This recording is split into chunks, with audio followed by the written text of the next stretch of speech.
설산 아래 고즈넉한 사찰, 솔바람이 부드럽게 스치고 경소의 소리가 은은하게 퍼진다. 용모가 자애롭고 학처럼 흰 머리에 동안인 노승이 정원 마른 우물가에 앉아 몇몇 젊은 제자들에게 옛 이야기를 들려주고 있었다. 사조님, 젊으셨을 때 천축에 유학하셨다고 들었습니다. 용수보살님의 가르침을 직접 들으신 적이 있으신지요? 한 젊은 승려가 두 손을 합장하고 공손히 물었다. 노승은 미소를 지으며 긴 수염을 쓰다듬었다. 듣기만 한 것이 아니라 나는 그곳 아라냐사 에일란 루오시에서 여러 해 동안 공부하며 다행히 용수 대사께서 수행길의 가장 큰 장애에 대해 설법하시는 것을 들었느니라. 도대체 어떤 장애가 그리도 많은 구도자를 가로막을 수 있단 말입니까? 승려들의 눈에는 지식을 갈망하는 빛이 반짝였다. 원결경 유엔 죄찡에 이르기를 모든 중생은 시작 없는 옛날부터 온갖 은혜와 탐욕을 지녔기에 윤회가 있다고 하였느니라. 노승의 눈빛이 깊어졌다. 용수보살께서는 수행길에서 가장 큰 세 가지 장애는 안음, 얀인, 심음, 액신인, 의음, 이인이라고 지적하셨다. 눈으로 색상 에세샹을 보고 물들어 집착하게 되고 마음은 생각을 따라 움직여 집착을 일으키며 의식은 거기에 빠져 헤어나오지 못하는 것이다. 이 세 가지 장애는 마치 세 개의 우뚝 솟은 높은 산과 같아서 중생들이 해탈로 나아가는 길을 가로막는다. 노승은 한평생을 회고했다. 용수보살 자신도 젊었을 때는 이 세 가지 장애에 얽매였었다. 후에 인연이 닿아 이를 극복하는 방법을 얻게 되었고 1000년 동안 수많은 수행자들이 장애를 돌파하도록 도왔다. 오늘 너희에게 이 비범한 이야기를 들려주마. 서기 2세기 인도, 불법은 비록 흥성했지만 시류는 이미 내리막길을 걷기 시작하고 있었다. 한 젊은 브라만 자제가 시끌벅적한 시장을 배회하고 있었다. 그가 바로 훗날 8종, 바종의 조사, 공주로 추앙받는 용수이다. 하지만 당시에 그는 세속적인 욕망에 빠진 평범한 사람에 불과했다. 용수는 남인도의 부유한 브라만 가정에서 태어났다.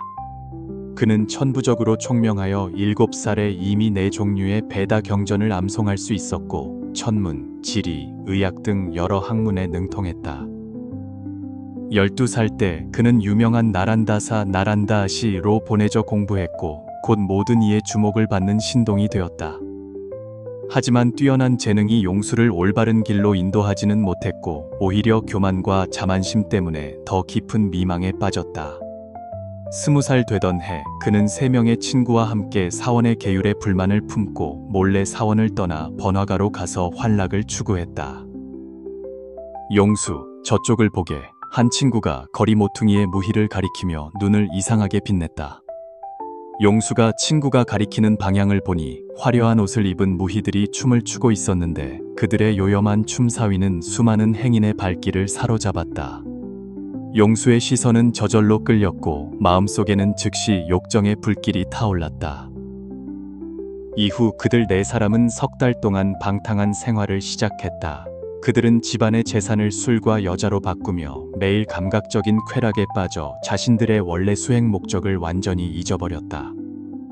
하루는 용수가 친구들과 한 부잣집 연회에 참석했다. 술이 몇 순배 돌자 모두 취기가 올랐다. 용수는 곁에 있는 각이 기레지를 보며 마음속으로 불순한 생각을 품었다. 이 가기는 부자의 총애하는 첩으로 천선 에티안셴처럼 아름다워 수많은 남자를 혼미하게 만들었다. 용수는 술 기운을 빌려 가기에게 눈짓을 보내 자신의 마음을 암시했다. 뜻밖에도 가기는 그에게 미소로 화답하며 저택 뒷문의 위치를 몰래 알려주었다. 연회가 끝나고 달이 중천에 떴을 때 용수는 홀로 약속 장소로 갔다. 가기는 과연 그곳에서 기다리고 있었고 그를 데리고 어두운 회랑을 지나 우아한 작은 방으로 들어갔다. 공자님, 잠시만 기다리세요. 목욕하고 와서 모시겠습니다. 가기는 부드러운 목소리로 말하고 안쪽 방으로 들어갔다. 용수는 푹신한 평상에 앉아 심장이 두근거렸고 기대와 긴장이 교차했다. 시간은 흘러갔지만 가기는 좀처럼 나오지 않았다. 기다리다 지친 그는 살금살금 안쪽 방문 앞으로 다가가 문틈으로 안을 엿보았다. 그것을 본 순간 마치 마른 하늘의 날벼락을 맞은 듯 온몸이 순식간에 차가워졌다. 화려한 옷을 벗은 가기는 병매 시달리는 몸이었고 피부는 고름과 궤양으로 가득했으며 악취가 코를 찔렀다. 그녀는 향분으로 이 상처들을 가리고 화려한 옷을 다시 입고 용수 곁으로 돌아갈 준비를 하고 있었다. 용수는 즉시 꿈에서 깨어난 듯했다. 그는 조용히 작은 방을 빠져나왔고 마음속 욕정의 불길은 이미 꺼져 있었으며 그 자리에는 깊은 혐오와 공포가 대신했다. 색상, 세샹은 허망하고 모두 환영, 환화 이로구나. 용수는 중얼거리며 서둘러 저택을 떠나 자신의 거처로 정신없이 달려갔다. 그날 밤 용수는 잠 못 이루고 뒤척였다. 그는 나란다사에서 스승의 가르침 색불이공 공불이색 에세의 부이 콩콩 부이세 색 즉시공 공즉시색 에세의 지시 콩콩 기시 세을 떠올렸다. 그는 비로소 이 말의 깊은 의미를 진정으로 깨달았다. 다음 날 용수는 새 친구를 찾아가 자신이 사원으로 돌아가 수행하기로 결정했다고 말했다. 친구들은 그의 갑작스러운 변화를 이해하지 못하고 그를 겁쟁이라고 비웃었다. 너희는 모른다. 내가 어젯밤 본 것은 한 여자의 실제 모습일 뿐만 아니라 내 마음속의 추악함이기도 하다. 용수는 진지하게 말했다. 우리가 추구하는 아름다운 색, 메이세은 그저 가짜 모습일 뿐이다. 용수는 홀로 나란다사로 돌아가 스승에게 잘못을 참회하고 다시 받아줄 것을 청했다. 스승은 그가 진심으로 뉘우치는 것을 보고 한 번의 기회를 주었지만 엄격한 시련을 견디어야 한다는 조건이 붙었다. 오늘부터 너는 먼저 사원에서 3달 동안 뜰을 청소하고 매일 한 끼만 먹으며 밤에는 눕지 않고 주문과 경전을 외워라. 3달 후에 내가 다시 너를 시험하겠다. 스승은 말을 마치고 돌아섰다. 용수는 스승의 요구에 따라 고된 참회 생활을 시작했다. 처음 며칠 동안은 몸이 불편하고 배고픔과 피로를 자주 느꼈지만 그는 이를 악물고 버텼다. 음란한 생각이 일어날 때마다 즉시 경전을 외우고 좌선하여 주의를 돌렸다. 한 달 후 용수의 몸은 점차 힘든 생활에 적응했지만 마음속의 음란한 생각은 여전히 그를 괴롭혔다. 밤이 깊어 고요해질 때마다 방탕했던 기억들이 머릿속에 떠올라 잠들기 어려웠다. 어느 날 밤늦게 용수는 마음속에 들끓는 번뇌를 참을 수 없어 일어나 바깥 연못계에서 명상했다. 달빛이 고요한 수면에 비쳐 마치 밝은 거울 같았다. 용수는 물속에 비친 자신의 모습을 보다가 문득 깨달음을 얻었다. 내가 번뇌하는 것은 과거 경험의 그림자에 불과하다. 마치 이 물속 그림자처럼 보이지만 만질 수는 없는 것과 같다. 그 허망한 본질을 알 수 있다면 무엇에 집착할 것이 있겠는가? 이 깨달음은 용수에게 음란한 생각에 맞서는 방법을 찾게 해주었다. 이후 음란한 생각이 일어날 때마다 그는 그것을 물속 그림자로 여기고 더 이상 저항하지 않고 지혜로 관조하니 음란한 생각은 자연히 사라졌다. 3달 기한이 찾아 스승은 다시 용수를 불러 그의 수행을 만족스러워하며 남쪽의 대설산 다유에산으로 가서 가나제바 자나티포라는 고승을 찾아 더 깊은 지도를 받으라고 권했다. 용수는 스승의 지시에 따라 홀로 대설산으로 향했다. 여정은 고되고 비바람을 겪으며 산 넘고 물 건너 마침내 한 은밀한 산동굴에서 가나제바를 찾았다. 가나제바는 용모는 마르고 초췌했지만 눈빛이 형형한 노승으로 한눈에 도를 깨달은 고승임을 알 수 있었다. 용수여, 너를 오랫동안 기다렸다. 가나제바는 만나자마자 용수의 이름을 말해 그를 놀라게 했다. 대사께서는 어찌 제 이름을 아십니까? 용수가 이해할 수 없어 물었다. 가나제바는 미소를 지으며 말했다. 마음에 오류가 없으면 천지가 다 아는 법이다. 네가 이곳에 온 것은 음란한 생각에 맞서는 방법을 찾기 위해서인가? 용수는 공손히 고개를 끄덕였다. 그렇습니다. 제자가 비록 깨달은 바는 있으나 여전히 음란한 생각의 속박에서 완전히 벗어나지 못했습니다. 대사께서 길을 가르쳐 주십시오. 가나제바는 엄숙한 표정으로 말했다. 음란한 생각은 수행길에서 가장 큰 장애이니 하루아침에 없앨 수 있는 것이 아니다. 네가 이미 음란한 생각의 허망한 본질을 알기 시작했으니 이는 좋은 시작이다. 다음으로 너에게 더 깊은 수행법을 전수하겠지만 너는 반드시 평생 따르고 어기지 않겠다고 맹세해야 한다. 용수는 정중하게 맹세했다. 제자는 평생 대사의 가르침을 따르고 결코 어기지 않겠습니다. 가나제바는 만족스럽게 고개를 끄덕이며 비법을 전수하기 시작했다. 음란한 생각에는 세 가지 근원이 있다. 눈, 얀, 마음신, 뜻, 예이다. 눈은 색을 보고 애착을 낳고 마음은 색을 따라 생각을 일으키며 뜻은 생각을 버리지 못한다. 음란한 생각을 끊으려면 반드시 먼저 그것이 일어나는 과정을 명확히 알고 근원에서부터 끊어야 한다. 가나제바가 더 설명하려 할 때 갑자기 동굴 밖에서 요란한 발소리와 웃음소리가 들려왔다. 용수는 표정이 굳어지며 동굴 안의 미묘한 분위기 변화를 감지했다. 동굴 입구에 7명의 절세미녀가 향기로운 꽃을 들고 천천히 걸어 들어왔다. 존자시여, 이들은 누구입니까? 용수는 곁에 있는 스승에게 물었다. 가나제바의 눈빛이 횃불 같았다. 용수여, 너는 이미 84,000 법문을 통달했으니 오늘이 마지막 관문이다. 눈으로 미색을 보아도 움직이지 않으면 안음, 얀인을 끊고 마음으로 허환님을 알아 미혹되지 않으면 심음 액신인을 끊으며 뜻이 청정하여 흔들리지 않으면 의음, 이인을 끊는다. 이 삼음, 산인을 철저히 뿌리 뽑지 못하면 비록 지혜가 바다 같을지라도 끝내 해탈을 얻지 못한다. 내게 너를 도울 세 가지 법이 있지만 너는 그보다 더 근본적인 불패, 부바이의 법이 있음을 알아야 한다. 용수는 표정을 집중하며 물었다. 불패의 근본법이란 무엇이며 세 가지 법과 어떤 차이가 있습니까? 가나제바는 침착하게 말했다. 이는 천년에 듣기 어려운 비결로 삼음, 산인을 자연스럽게 녹여 없애 근본적으로 문제를 해결할 수 있다. 가나제바는 깊이 숨을 들이쉬고 이어 말했다. 불패의 근본법은 신통력도 아니고 주문도 아니며 음란한 생각의 본질을 철저히 아는 바냐 반루어의 지혜이다. 음란한 생각이 중생을 속박할 수 있는 근본 원인은 중생이 그 본질을 알지 못하고 가짜 모습에 미혹되기 때문이다. 만약 가짜 모습을 통해 본질을 볼 수 있다면 음란한 생각은 얼음이 햇빛을 만나듯 자연히 녹아 없어진다. 용수는 공손히 물었다. 대사께서 본질이 무엇인지 밝혀주십시오. 가나제바는 고개를 끄덕이며 설명했다.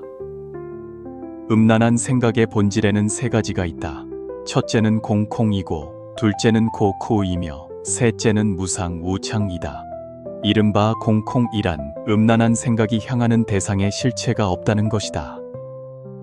네가 보는 아름다운 색, 듣는 미묘한 소리, 상상하는 즐거움은 모두 꿈 같고 환상 같으며 물거품 같고 그림자 같다. 루몽환 파오잉. 만약 그 공성, 콩싱을 깊이 관찰할 수 있다면 음란한 생각은 설 자리가 없게 된다. 이른바 고쿠이어란 음란한 생각이 잠시 즐거움을 가져다 줄지라도 반드시 더 오랜 고통을 초래한다는 것이다. 술을 마시는 것과 같아서 잠시는 통쾌하지만 깨고 나면 머리가 아프고 가려운 곳을 긁는 것과 같아서 긁을수록 더 가렵고 마침내 피부가 찢어져 피가 흐르는 것과 같다.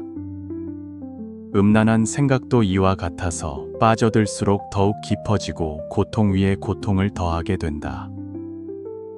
이른바 무상 우창이란 음란한 생각과 그 대상 모두 찰나에 생겨나고 사라지며 치아나 생미에 결코 영원하지 않다는 것이다.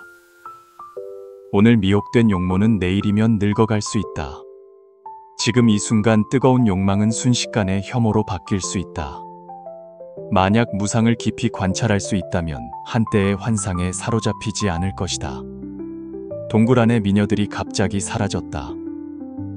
원래 그것은 가나제바가 용수의 선정력, 딩린을 시험하기 위해 만든 환상이었다. 이제 너에게 안음, 얀인, 심음, 신인, 의음, 이인, 예가각 대처하는 세 가지 비법을 전수하겠다. 첫 번째 법, 안음, 얀인에 대처하는 부정관, 부진관이다. 눈으로 색상을 보고 탐착이 생길 때 마땅히 그 색상의 부징한 본질을 관상해야 한다. 아름다운 용모 아래에는 백골이 있고 매끄러운 피부 아래에는 더러운 내장이 있으며 감미로운 목소리는 기류의 진동에 불과하다. 이 법은 미색의 가짜 모습을 직접 타파하여 안음이 붙을 곳이 없게 한다. 두 번째 법, 심음 액신인에 대처하는 수식관이다. 마음이 외부 경계에 따라 파도가 일 때 마땅히 호흡으로 돌아가 숨이 들어오고 나가는 것에 집중해야 한다.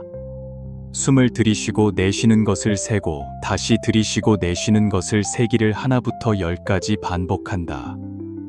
이 법은 들뜬 마음을 안정시켜 심음이 틈탈 기회를 없앤다. 세 번째 법, 의음오예인에 대처하는 실상관시샹관이다.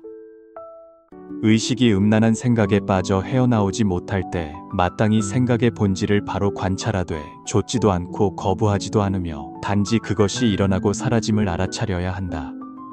생각은 구름과 같아 스스로 오고 가며 마음은 밝고 고요하여 더러워지지도 않고 깨끗해지지도 않는다.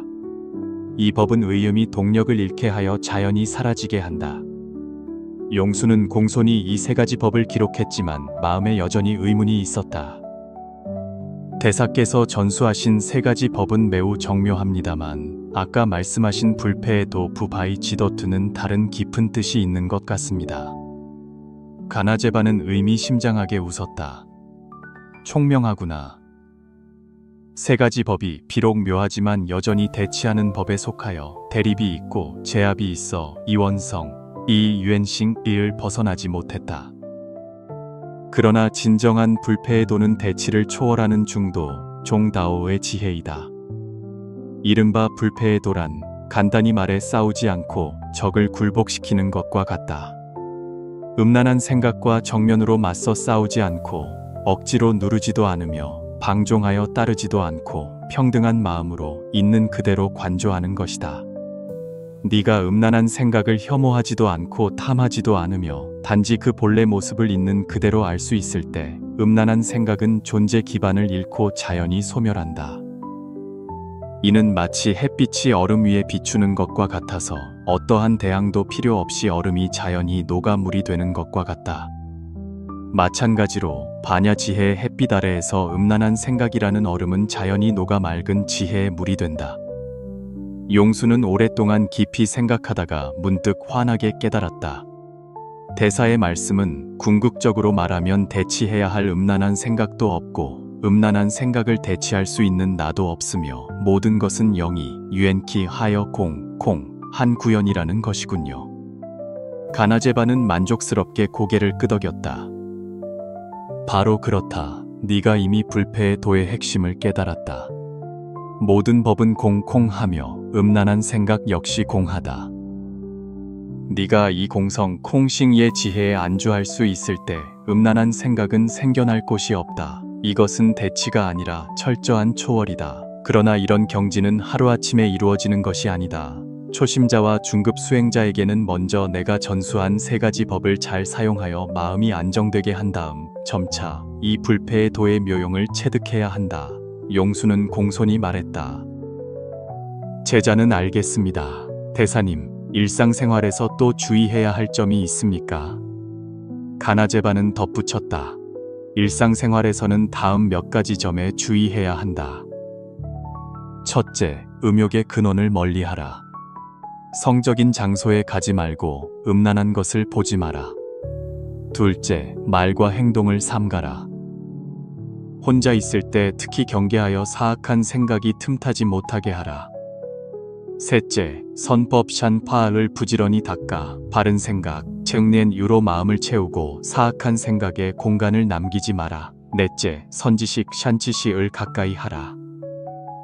덕 있는 사람과 항상 가까이 지내며 바른 기운으로 사악한 기운을 물리쳐라. 또한 음란한 생각은 종종 다음과 같은 상황에서 쉽게 일어난다. 피로할 때, 한가할 때, 배부를 때, 잠자기 전후, 대의하거나 시리에 빠졌을 때. 이러한 규칙을 알면 미리 방비하여 음란한 생각에 기회를 주지 않을 수 있다. 가나제바는 한 권의 오래된 경전을 용수에게 건네주었다.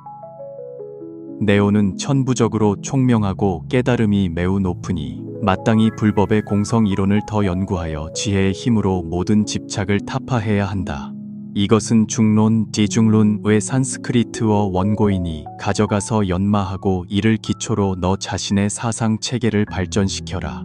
용수여, 너는 장차 일대의 대사가 되어 중관, 이종관 정법을 널리 펴고 중생의 재앙을 풀어줄 것이다.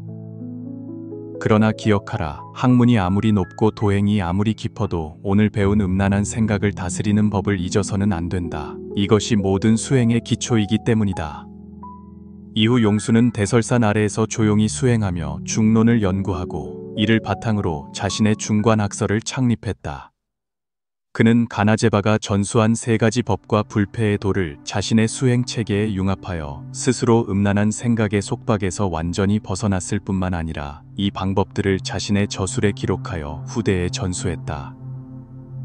수년 후 용수는 인도 불교 역사상 가장 위대한 논사 중 한 명이 되었고 후세 사람들에게 용수보살로 추앙받았다. 전해지는 이야기에 따르면 한 제자가 그에게 물었다. 스승님, 수행길에서 가장 큰 장애는 무엇이라고 생각하십니까? 용수보살은 미소를 지으며 대답했다. 아음얀인, 심음신인, 이음이인, 이아이에스가지가 수행길에서 가장 극복하기 어려운 장애이다. 그러나 만약 반야지혜로 그 공성 콩싱을 비추어 볼 수 있다면 장애를 조력으로 바꾸고 번뇌를 보리, 푸티이로 바꿀 수 있다. 기억하라. 음란한 생각을 억압하는 것이 아니라 그 본질을 철저히 아는 것이며 음란한 생각과 대항하는 것이 아니라 음란한 생각의 존재를 초월하는 것이다. 이것이 진정한 불패의 도이다. 노승이 이야기를 마치자 정원은 고요했고 제자들은 모두 깊은 생각에 잠겼다. 한참 후 한 젊은 승려가 입을 열었다. 사조님, 용수보살께서 말씀하신 삼음, 산인내 장애가 우리 현대인에게도 현실적인 의미가 있습니까? 노승은 고개를 끄덕였다. 물론 있다. 용수보살의 가르침은 시공을 초월하여 오늘날에도 여전히 유용하다. 현대 사회에서 안음, 심음, 의음 이 세 가지 장애는 표현 형식이 다를 뿐 본질은 변하지 않았다. 안음은 오늘날 각종 미사에게 탐닉하는 것으로 나타날 수 있고, 심음은 마음속으로 끊임없이 신선한 자극을 추구하며 감각적 쾌락에 대한 탐욕이 그치지 않는 것으로 나타나며, 의음은 생각 속에 온갖 환상과 욕망이 가득하여 안정되지 못하는 것이다. 다른 승려가 물었다. 사조님, 저희가 일상생활에서 용수보살의 가르침을 어떻게 실천할 수 있겠습니까? 노승은 자애롭게 웃었다. 좋은 질문이다. 일상생활에서는 이렇게 실천할 수 있다. 안음에 직면했을 때는 부정관, 부진관을 연습하여 피상적인 모습 너머의 진실을 간파하라. 예를 들어 어떤 시각적 자극에 끌릴 때 이것은 단지 일시적인 현상이며 그 뒤에는 고통과 부정이 숨어 있을 수 있음을 스스로에게 상기시켜라. 심음에 직면했을 때는 수식관, 애수시관을 닦아 마음을 평온으로 되돌려라. 매일 시간을 내어 정조하고 호흡에 집중하며 숨을 들이쉬고 내쉬면서 마음을 현재에 머물게 하고 더 이상 외부 경계를 좇지 않도록 하라. 의음에 직면했을 때는 실상관, 애시샹관을 실천하여 생각의 본질을 관조하라. 잡념이 일어날 때 그것과 대항하지도 말고 따라 흘러가지도 말고 단지 그것이 일어나고 사라짐을 평온하게 관찰하라. 마치 구름이 모이고 흩어지는 것을 보듯이 가장 중요한 것은 반야지혜를 닦아 모든 현상의 공성, 콩싱, 본질을 아는 것이다. 네가 진정으로 세상 만법이 꿈같고 환상 같음, 아루멍 루환트를 이해할 때 음란한 생각 또한 그 힘을 잃을 것이다. 한 나이 어린 승려가 손을 들고 물었다. 사조님, 만약 저희가 이미 이 삼음, 이산인에 얽매여 헤어나오기 어렵다면 어떻게 해야 합니까? 노승은 온화하게 대답했다. 걱정할 필요도 없고 자책할 필요도 없다. 모든 수행자는 이러한 시련을 겪는다. 중요한 것은 포기하지 않고 좌절하지 않는 것이다. 다음 몇 가지 점에서 시작할 수 있다. 첫째, 이것이 정상적인 과정임을 인식하고 이로 인해 자아 부정이나 수치심을 갖지 마라. 둘째, 선지식의 도움과 지도를 구하고 혼자 어려움에 맞서지 마라. 셋째, 점진적으로 나아가고 속성을 구하지 마라. 수행은 물을 거슬러 올라가는 배와 같아서 나아가지 않으면 퇴보하지만 꾸준히 하면 반드시 효과가 있다. 마지막으로 용수보살의 불패의 도를 기억하라. 음란한 생각과 대항하는 것이 아니라 초월하는 것이다. 지혜의 눈으로 그 본질을 간파하면 그것은 자연히 힘을 잃을 것이다. 석양이 지고 노승의 이야기가 끝날 무렵 그는 주위의 제자들을 둘러보며 간곡하게 말했다. 얘들아, 용수보살의 이야기는 우리에게 수행길의 장애가 적이 아니라 스승임을 알려준다. 바로 이 장애들을 극복함으로써 우리는 진정한 지혜와 해탈을 얻을 수 있다.